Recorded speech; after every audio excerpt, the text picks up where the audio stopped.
Hard Times by Charles Dickens, Book the Third, Garnering, Chapter 3, Very Decided.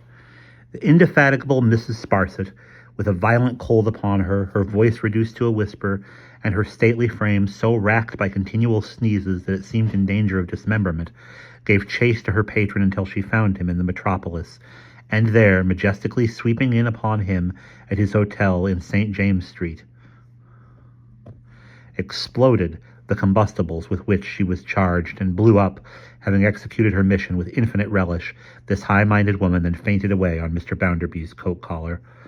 Mr. Bounderby's first procedure was to shake Mrs. Sparsit off, and leave her to progress as she might through the various stages of suffering on the floor. He next had recourse to the administration of potent restoratives, such as screwing the patient's thumbs, smiting her hands, abundantly watering her face, and inserting salt in her mouth. When these attentions had recovered her, which they speedily did, he hustled her into a fast train without offering any more refreshment, and carried her back to Coketown more dead than alive. Regarded as a classical ruin, Mrs. Sparsit was an interesting spectacle on her arrival at her journey's end, but, considered in any other light, the amount of damage she had by that time sustained was excessive, and impaired her claims to admiration. Utterly heedless of the wear and tear of her clothes and constitution, and adamant to her pathetic sneezes, Mr. Bounderby immediately crammed her into a coach and bore her off to Stone Lodge. Now, Tom Gradgrind, said Bounderby, bursting into his father-in-law's room late at night. Here's a lady, here, Mrs. Sparsit, you know Mrs. Sparsit, who has something to say to you that will strike you dumb. You have missed my letter, exclaimed Mr. Gradgrind, surprised by the apparition. Missed your letter, sir, bawled Bounderby. The present time is no time for letters. No man shall talk to Josiah Bounderby of Coketown, about letters, with his mind in the state it's in now. Bounderby, said Gradgrind, in a tone of temperate remonstrance, I speak to you of a very special letter I have written to you in reference to Louisa. Tom Gradgrind, replied Bounderby, knocking the flat of his hand several times with great vehemence on the table. I speak of a very special message that has come to me in reference to Louisa, Mrs. Sparsit, ma'am. Stand forward. That unfortunate lady, hereupon essaying to offer testimony, without any voice and with painful gestures expressive of an inflamed throat, became so aggravating and underwent so many facial contortions that Mr. Bounderby, unable to bear it, seized her by the arm and shook her. If you can't get it out, ma'am, said Bounderby, leave me to get it out. This is not a time for a lady, however highly connected, to be totally inaudible and seemingly swallowing marbles. Tom Gradgrind, Mrs. Sparsit lately found herself by accident in a situation to overhear a conversation out of doors between your daughter and your precious gentleman friend, Mr. James Harthouse. Indeed, said Mr. Gradgrind. Ah, indeed, cried Bounderby. And in that conversation, it is not necessary to repeat its tenor, Bounderby. I know what passed. You do, perhaps, said Bounderby, staring with all his might at his so quiet, persuasive father-in-law. You know where your daughter is at the present time? Undoubtedly. She is here. Here? My dear Bounderby, let me beg you to restrain these loud outbreaks on all accounts. Louisa is here. The moment she can detach herself from that interview with the person of whom you speak, and whom I deeply regret to have been the means of introducing to you, Louisa hurried here for protection. I myself had not been home many hours when I received her, here in this room. She hurried by train to town. She ran from town to this house through a raging storm and presented herself before me in a state of distraction. Of course she has remained here ever since. Let me entreat you, for your own sake and for hers, to be more quiet. Mr. Bounderby silently gazed about him for some moments in every direction except Mrs. Sparsit's direction, and then, abruptly turning upon the niece of Lady Scadgers, said to that wretched woman, Now, ma'am, we shall be happy to hear any little apology you may think proper to offer for going about the country at express pace with no other luggage than a cock and a bull, madam. Sir, whispered Mrs. Sparsit. "My nerves are at present too much shaken, and my health is at present too much impaired in your service to admit of my doing more than taking refuge in tears," which she did. "Well, ma'am," said Bounderby, "without making any observation to you that may not be made with propriety to a woman of good family, what I have to add to that is that there is something else in which it appears to me you may take refuge, namely a coach, and the coach in which we came here being at the door, you'll allow me to hand you down to it and pack you home to the bank, where the best course for you to pursue will be to put your feet into the hottest water you can bear and take a glass of scalding rum and butter after you get into bed." With these words, Mr. Bounderby extended his right hand to the weeping lady and escorted her to the conveyance in question, shedding many plaintive sneezes by the way. He soon returned alone. "Now you have showed me in your face, Tom Gradgrind, that you wanted to speak to me," he resumed. "Here I am, but I am not in a very agreeable state. I tell you plainly, not relishing this business even as it is, and not considering that I am at any time dutifully and submissively treated by your daughter as Josiah Bounderby of Coketown ought to be treated by his wife. You have your opinion, I dare say, and I have mine. I know if you mean to say anything to me tonight that goes against this candid remark, you had better let it alone." Mr. Gradgrind, it will be observed, being much softened, Mr. Bounderby took particular pains to harden himself at all points. It was his amiable nature. "Now, Mr. Bounderby, my dear Mr. Bounderby," Mr. Gradgrind began to reply. "Now, you'll excuse me," said Bounderby, "but I don't want to be too dear. That's to start with. When I begin to be dear to a man, I generally find that his intention is to come over me. I am not speaking to you politely, but, as you are aware, I am not polite. If you like politeness, you know where to get it.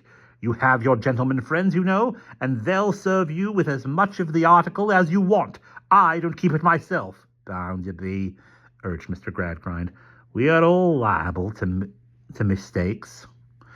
"I thought you couldn't make 'em," interrupted Bounderby. "Perhaps I thought so, but I say we are all liable to mistakes, and I should feel sensible of your delicacy and grateful for it if you would spare me these references to Harthouse.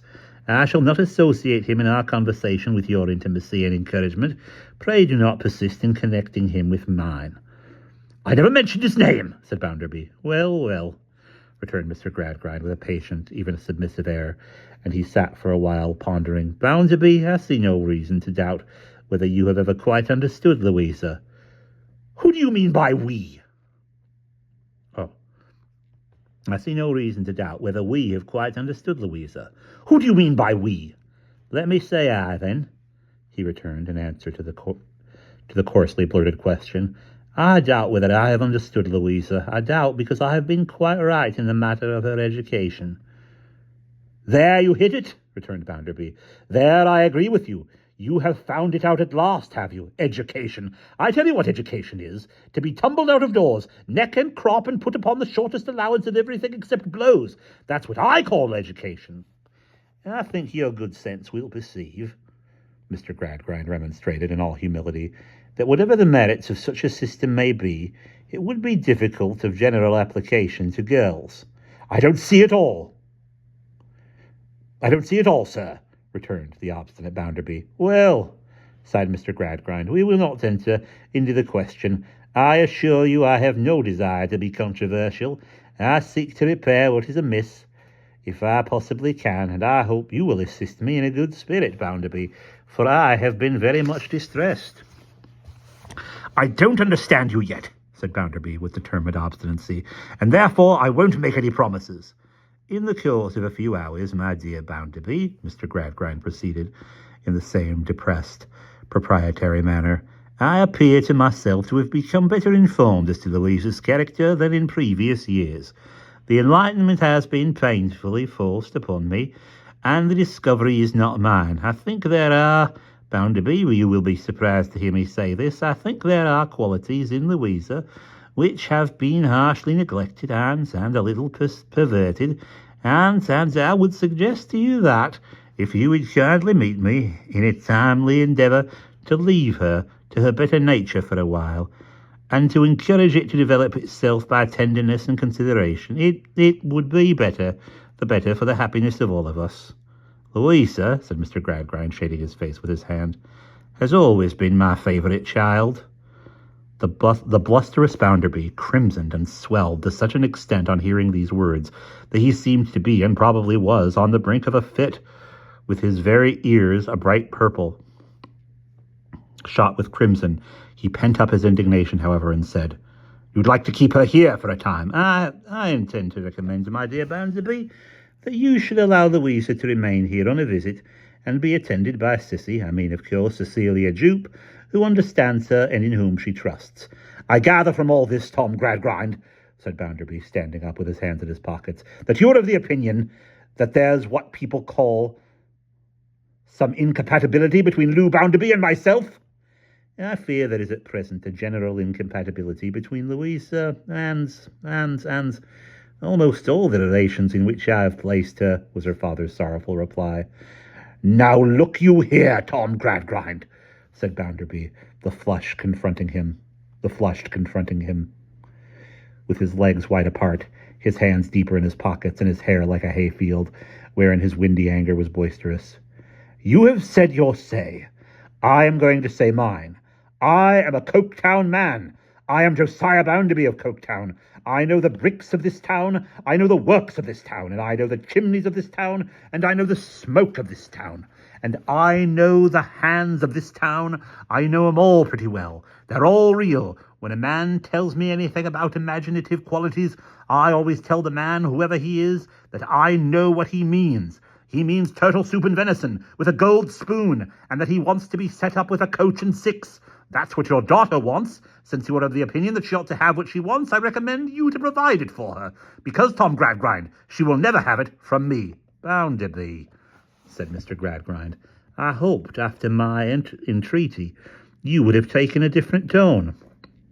"Just wait a bit," retorted Bounderby. "You have said your say. I believe I heard you out. Hear me out, if you please. Don't make yourself a spectacle of unfairness as well as inconsistency, because although I am sorry to see Tom Gradgrind reduced to his present position, I should be doubly sorry to see him brought so low as that. Now, there's an incompatibility of some sort or another. I am given to understand by you between your daughter and me. I'll give you to understand in reply to that there unquestionably is an incompatibility of the first magnitude to be summed up in this, that your daughter don't properly know her husband's merits, and is not impressed with such a sense as what became her, by George, of the honours of his alliance. That's plain speaking, I hope." "Bounderby," urged Mr. Gradgrind, "this is unreasonable." "Is it?" said Bounderby. "I am glad to hear you say so, because when Tom Gradgrind, with his new lights, tells me that what I say is unreasonable, I am convinced at once it must be devilish sensible. With your permission, I am going on. You know my origin, and you know that for a good many years of my life I didn't want a shoeing horn in consequence of not having a shoe. Yet you may believe, or not, as you think proper, that there are ladies, born ladies, belonging to families who next to worship the ground I walk on." He discharged this like a rocket at his father-in-law's head. "Whereas your daughter," proceeded Bounderby, "is far from being a born lady. That you know yourself. Not that I care a pinch of candle snuff about such things, for you are very well aware I don't. But that such is the fact, and you, Tom Gradgrind, can't change it. Why do I say this?" "Not, I fear," observed Mr. Gradgrind in a low voice, "to spare me." "Hear me out," said Bounderby, "and refrain from cutting in till your turn comes round. I say this because highly connected females have been astonished to see the way in which your daughter has conducted herself and to witness her insensibility. They have wondered how I have suffered it, and I wonder myself now I won't suffer it." "Bounderby," returned Mr. Gradgrind, rising, "the less we say tonight, the better, I think." "On the contrary, Tom Gradgrind, the more we say tonight, the better, I think. That is," the consideration checked him, "till I have said all I mean to say, and then I don't care how soon we stop. I come to a question that may shorten the business. What do you mean by the proposal you made just now?" "What do I mean, Bounderby?" "By your visiting proposition," said Bounderby, with an inflexible jerk of the hayfield. I mean that I hope you may be induced to arrange in a friendly manner for allowing Louisa a period of repose and reflection here, which may tend to a gradual alteration for the better in many respects, to a softening down of your ideas of incompatibility, said Bounderby. If you put it in those terms. What made you think of this? Said Bounderby. I have already said I fear Louisa has not been understood. Is it asking too much, Bounderby, that you, so far as her elder, should aid in trying to set her right? You have accepted a great charge of her, for better or for worse. For Mr. Bounderby may have been annoyed by the repetition of his own words to Stephen Blackpool, but he cut the quotation short for an angry start. Come, said he, I don't want to be told about that. I know what I took her for, as well as you do. Never you mind what I took her for. That's my lookout.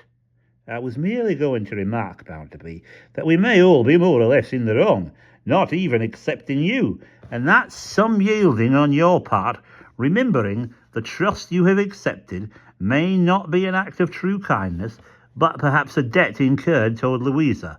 I think differently, blustered Bounderby. I am going to finish this business according to my own opinions. Now, I don't want to make a quarrel of it with you, Tom Gradgrind. To tell you the truth, I don't think it would be worthy of my reputation to quarrel on such a subject. As to your gentleman friend, he may take himself off wherever he likes best.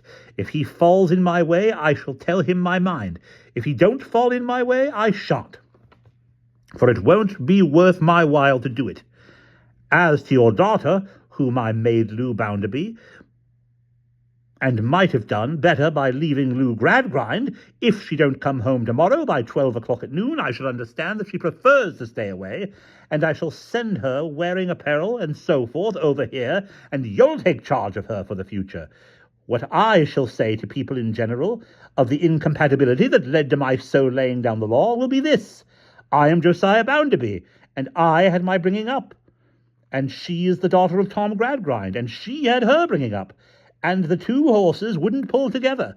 I am pretty well known to be rather an uncommon man, I believe, and most people will understand fast enough that it must be a woman, rather out of the common also, who in the long run would come up to my mark. Let me seriously entreat you to reconsider this, Bounderby, urged Mr. Gradgrind, before you commit yourself to such a decision. I always come to a decision, said Bounderby, tossing his hat on, and whenever I do it at once. I should be surprised at Tom Gradgrind's addressing such a remark to Josiah Bounderby of Coketown, knowing what he knows of him. If I could be surprised by anything Tom Gradgrind did after making himself a party to sentimental humbug, I have given you my decision, and I have got no more to say. Good night.